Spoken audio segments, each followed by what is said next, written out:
વિગતવાર સમાચાર તો ગંભીરા બ્રિજ દુર્ઘટનાના 7 દિવસ પછી પણ બ્રિજ પર લટકી રહ્યું છે ટેન્કર। અકસ્માતમાં બ્રિજ પર લટકેલું ટેન્કર હજુ સુધી તંત્રએ નથી હટાવ્યું। હદની માથાકૂટમાં બંને જિલ્લાના અધિકારીઓ ટેન્કર માલિકને ખો આપી રહ્યા છે। ટેન્કર હટાવવાની જવાબદારી તંત્રની હોવાથી ટેન્કર માલિકને મંજૂરી નથી મળી રહી।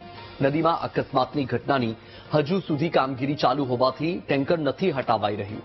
ટેન્કર પાછું મેળવવા ટેન્કર માલિક ઉતાવળા થઈ રહ્યા છે। વધુ માહિતી મેળવીએ સંવાદદાતા ઘનશ્યામ ફોન લાઈન પર આપણી સાથે જોડાયા છે।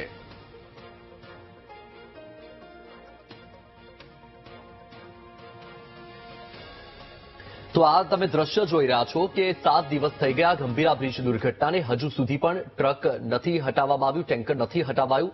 ઘનશ્યામને પૂછીશું, ઘનશ્યામ 7 દિવસ થઈ ગયા અને જે જવાબદાર અધિકારીઓ છે ટેન્કર માલિકને ખો આપી રહ્યા છે, હજુ સુધી ટેન્કર નથી હટાવાયું, શું માહિતી?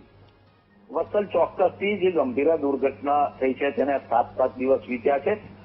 એક તરફ જે મુજપુર તરફ છે ત્યાં નીચેની તરફ જે બ્રિજનો જે ભાગ છે તેને હટાવવાનું રેસ્ક્યુ ચાલી રહ્યું છે, તો બીજી તરફ જે આણંદ તરફના જે બ્રિજના ટુકડા ઉપર જે એક ટેન્કર લટકી રહી છે તે 7 દિવસથી એક જ સ્થળે લટકી રહી છે અને ટેન્કરનો માલિક છે તે વડોદરા અને આણંદ જે વહીવટી તંત્ર છે તેના ધક્કા ખાઈ રહ્યો છે।